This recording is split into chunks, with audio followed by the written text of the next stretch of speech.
It's so wonderful to have all these organizations together. There's so many of you, and clearly this is such an important topic, but it's really a privilege to be hosting this event and to have all of you here today to listen and hopefully to bring your organizations and your part of the community into this as well. So we are grateful that you are here today. All right, so I'm going to kind of rush through this a little because I want to make sure that we get to questions and answers and suggestions at the end. So we are Friendship Circle. For those of you who don't know who we are, this is our mission statement. We bring children and young adults with disabilities together with neurotypical teenagers in the community without disabilities. And again, of course, that phrase no longer really holds a ton of water. So we bring people and children together that for friendship and for fun. So as we all know, there's so many organizations doing amazing work, and we really focus on the friendship piece and building organic relationships. And we do that through a variety of programs. And we are open to the entire community. We are available literally to anyone with any diagnosis or anyone that wants to join.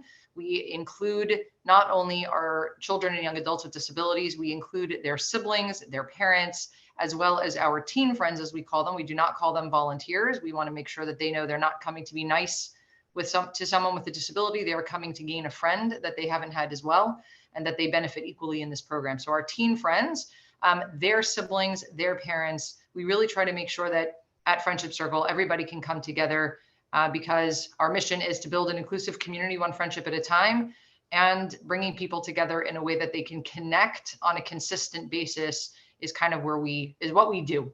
So the Inclusion Day at the Diamond, bringing everyone together for America's favorite pastime, seems like a no-brainer, and it's really exciting that we were able to do it last year and pull it off. I think it was a woman on here named Andrea who mentioned that she's excited to get in now a little bit earlier, and so are we. This was scheduled before the pandemic. Of course, it got canceled and moved.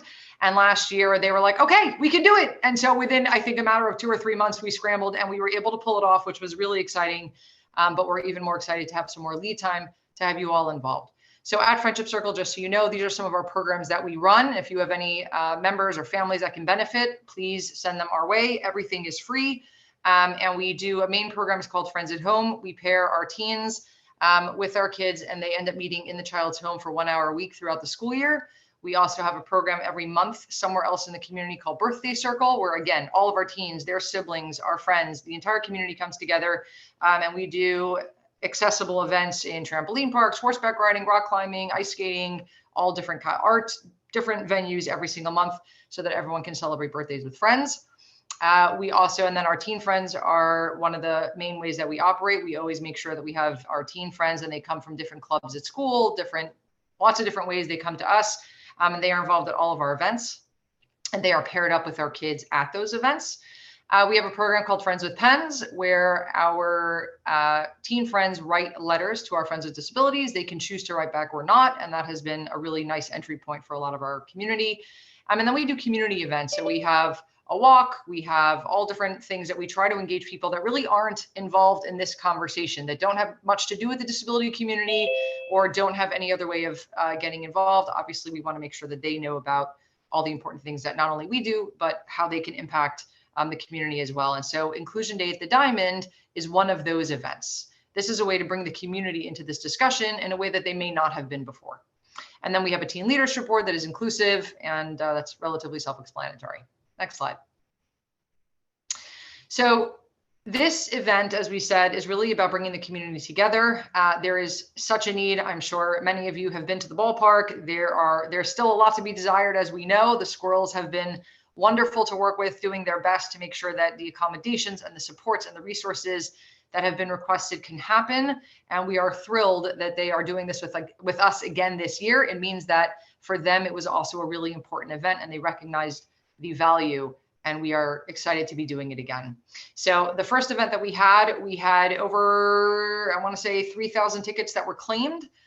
We gave out 10,000 free tickets to the entire Richmond community within the disability community. We offered it out to disability organizations, friends, families, board members, staff, whoever has been involved in this conversation. And so we have worked hard to have this event subsidized and sponsored to give out those 10,000 free tickets. So for all of you here today, we want you to give away those tickets to your community, your part of the community. Give them away. We'll get to that more. Just real quick on these slides, just so you can see, and we'll touch about it in a minute. There are suites at the Diamond, and many of them are businesses that own those suites.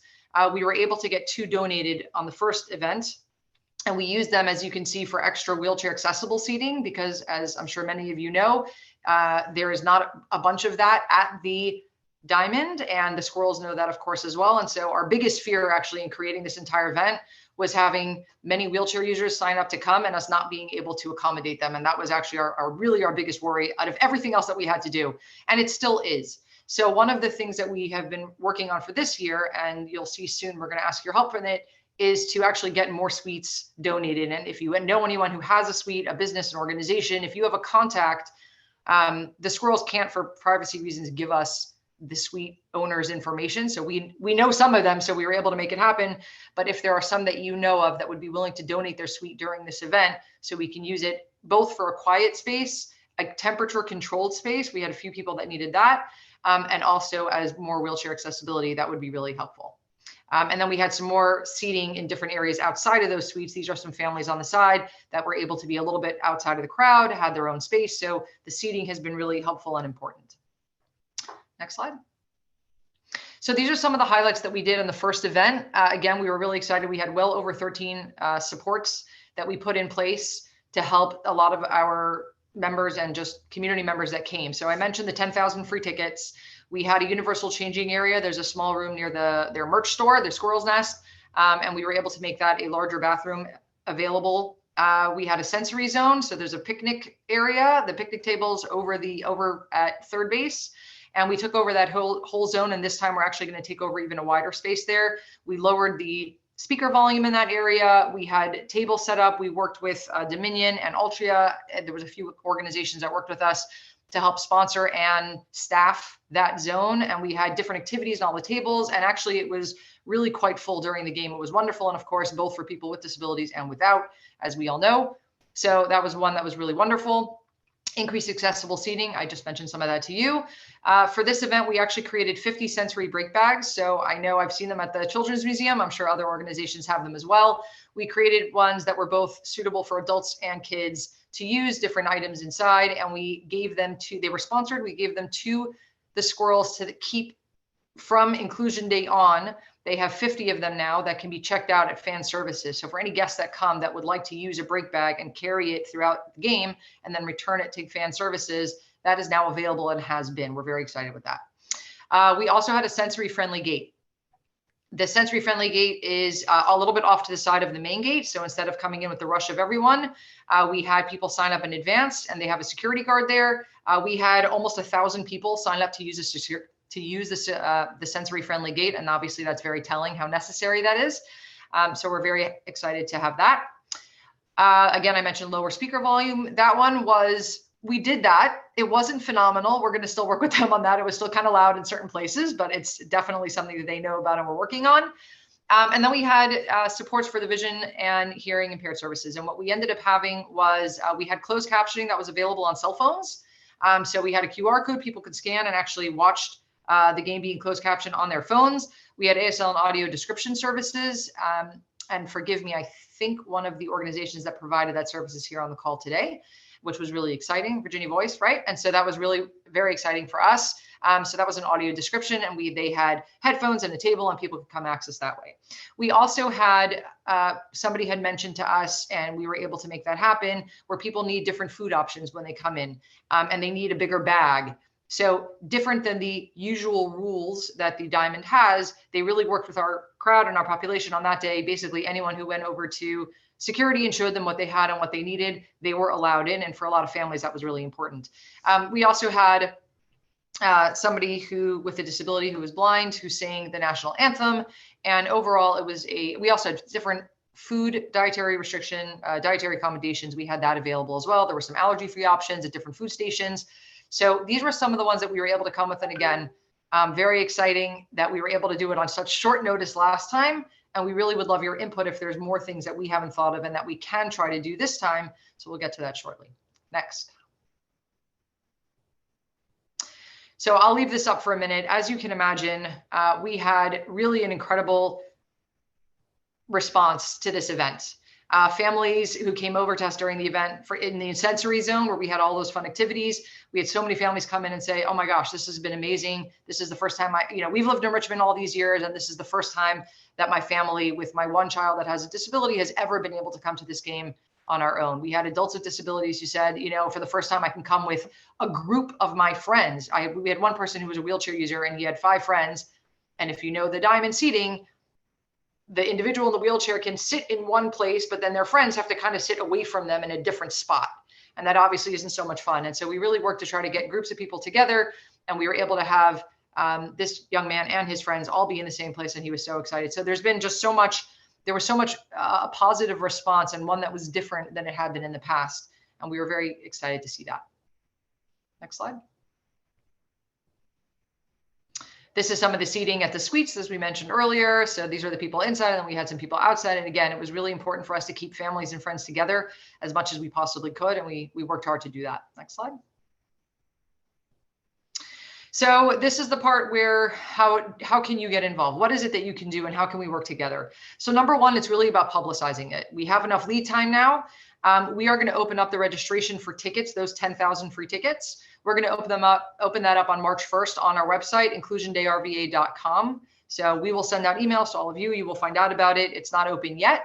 And the way that it is going to work just logistically is that, let's say you ask all of your members, and let's say you know that you have 500 members or 200 or 100, you can ask us to reserve for your organization as many tickets as you want. And again, assuming we can sell out 10,000 tickets, that would be spectacular. It's never happened in the history of the baseball field, apparently, the baseball diamond. So I don't know if it'll happen, but at the moment we have enough, and they're open and available. So the way it will work logistically is if you're reserving more than 50 tickets, you can pick them up early from our office and give them out to your community members in any way you choose. Alternatively, you can pick them up at the game day. We will have a table in the front, which we did last time. And if it's more than 50 tickets, we'll have an envelope with your name on it, and you will coordinate with your organizations. I'm going to be at the red lot in a green shirt. Everyone come meet me and grab your tickets. We'll all go in as a group. You get to decide how you want to do that. Alternatively, you can just tell your guests or members to go to the diamond the day of the event, go to our table, pick up their tickets, and walk in.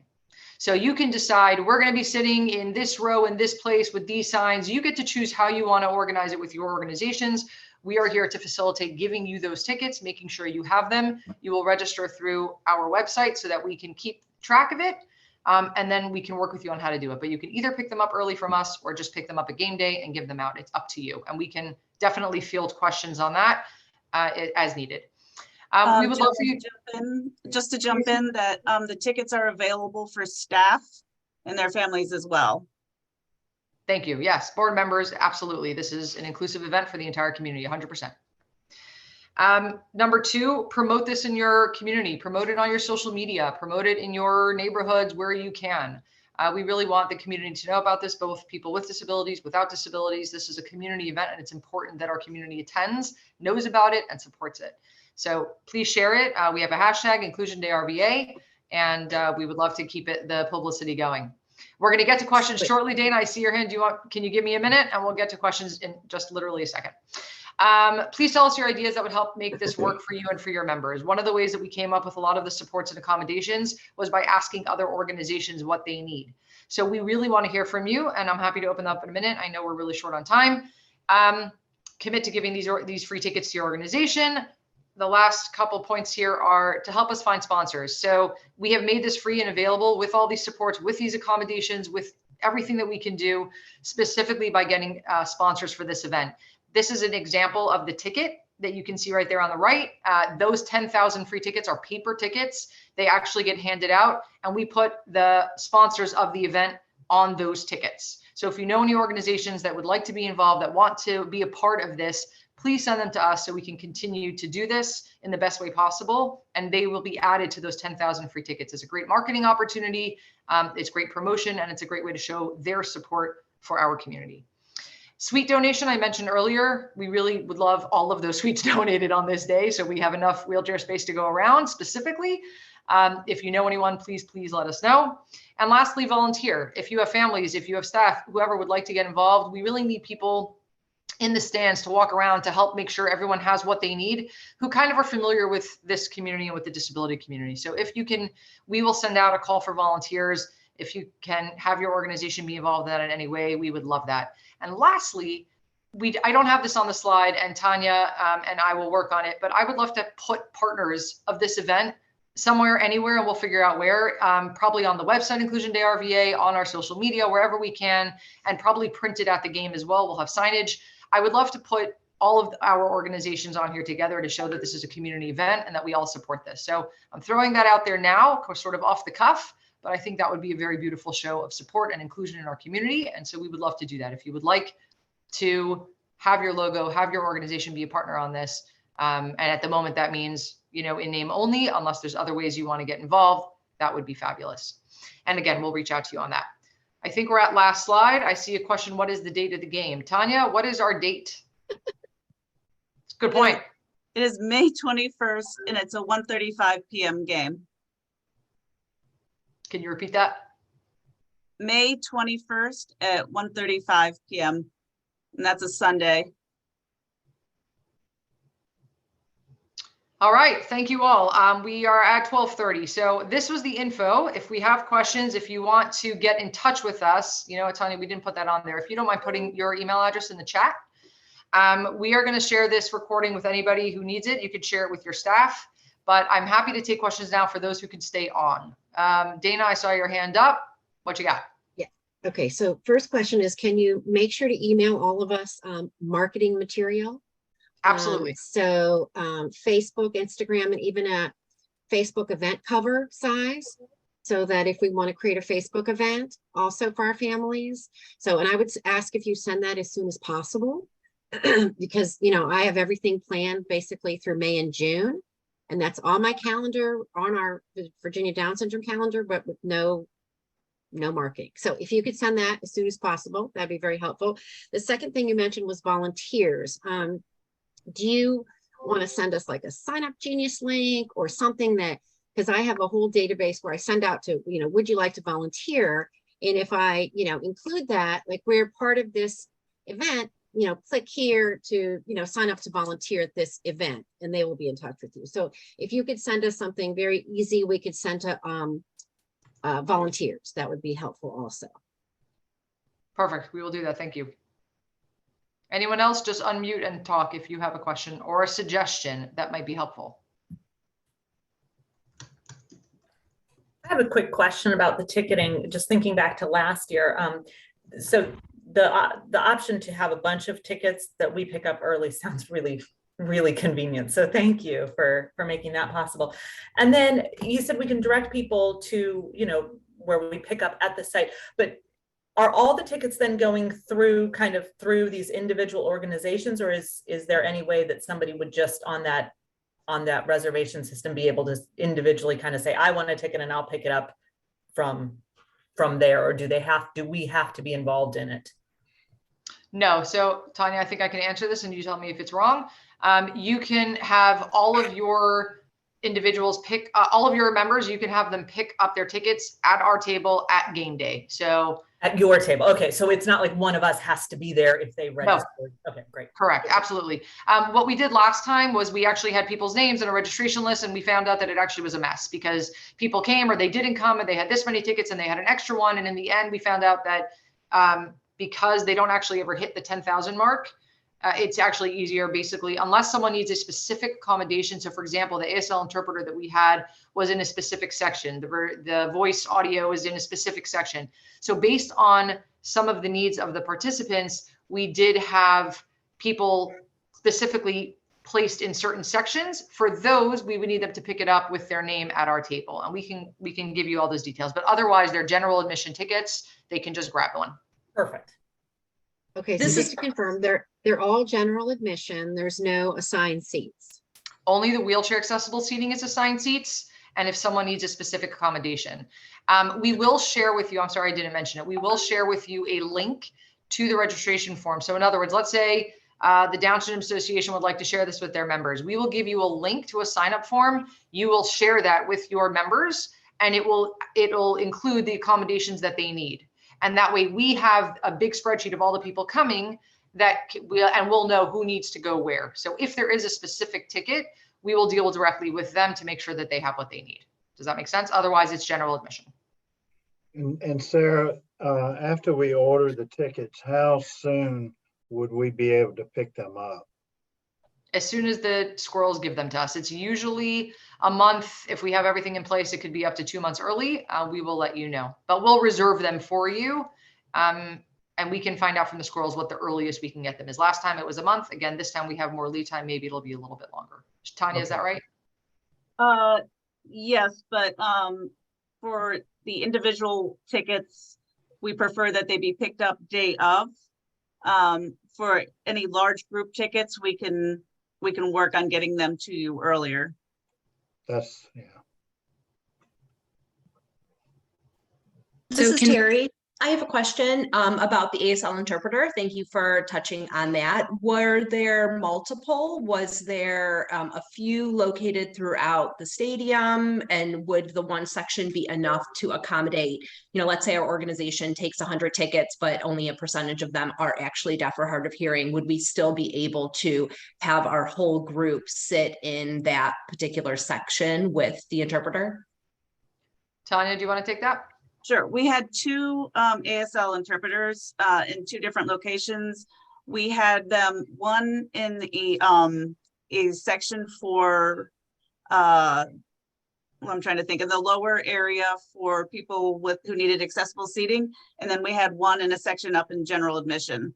So we have multiple locations to fit everyone's needs. But to speak to the point of having everyone be in the entire group sit together, the answer is probably not.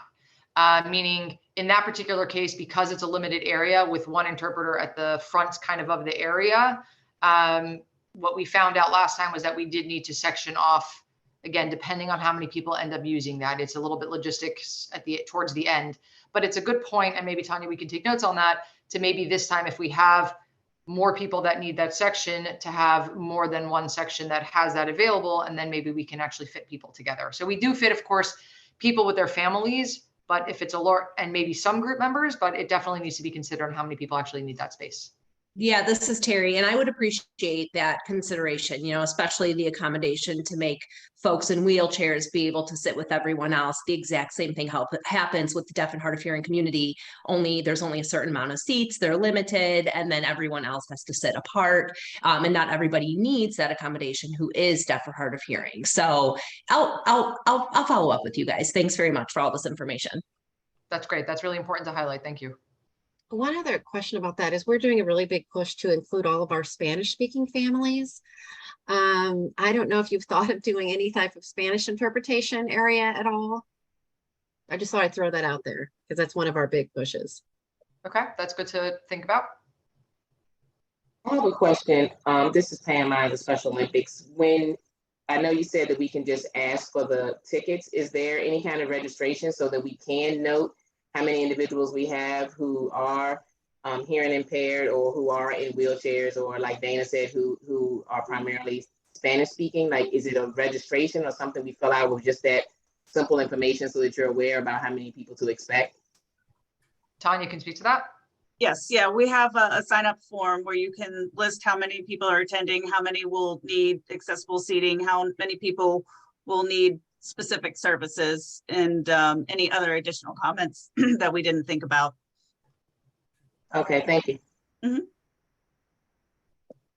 I just wanted to make sure I'm understanding this correctly, that since we have 11,000 families that we serve across the state of Virginia, and so if we advertise it to everyone, potentially they could, want to come from across the state. Would there be a registration link and then they're clicking on it, they're registering, so we don't have to be like a middleman as far as that goes? They could just show up that day and go to the table, pick up their ticket because they registered on their own. Is that correct? I want to make sure I'm understanding. Yes, that's correct. The reason why we mentioned, like, if you wanted to get a bulk of 50 or plus tickets, is if you wanted to sit together as a group and you have a meeting point, then you could have a representative come and pick up those tickets and then all meet together, but people can sign up individually as well. Okay, sounds great. Thank you. Mm-hmm. And when is the last day to reserve tickets? I would say that it's going to be the week before the event. We don't have an exact date yet. Okay, thank you. And also there may be an option depending on how many tickets are actually reserved. Again, the stadium has told us that I think even their biggest groups only reached about 4,000 tickets. So there will likely be walk-up availability as well. And we can let organizations know that, like, don't worry if you haven't registered, just show up at the game and we'll give you a general admission ticket only. Anything that requires specific seating will need to be done in advance.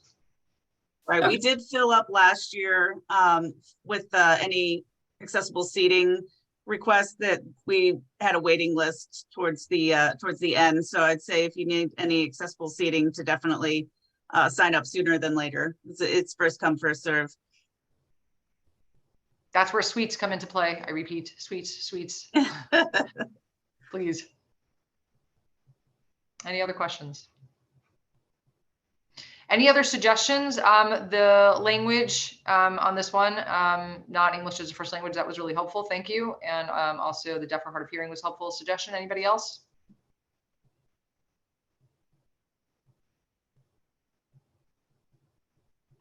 Well, here's the good news. We are available and open to having more conversations about all this. That was actually, you're looking at the sensory area, part of it. Tanya is again the one who is the magic behind this and doing all the details and making sure everything goes smoothly, and we are working on it together. So she did put her email address specifically in the chat. If in case, I don't know, Tanya, if you want to throw it in there again, just in case. Obviously, you can reach us through any way on our website as well. We will respond and we will send out marketing materials and the links to send to your members and the links for you to fill out for your organizations.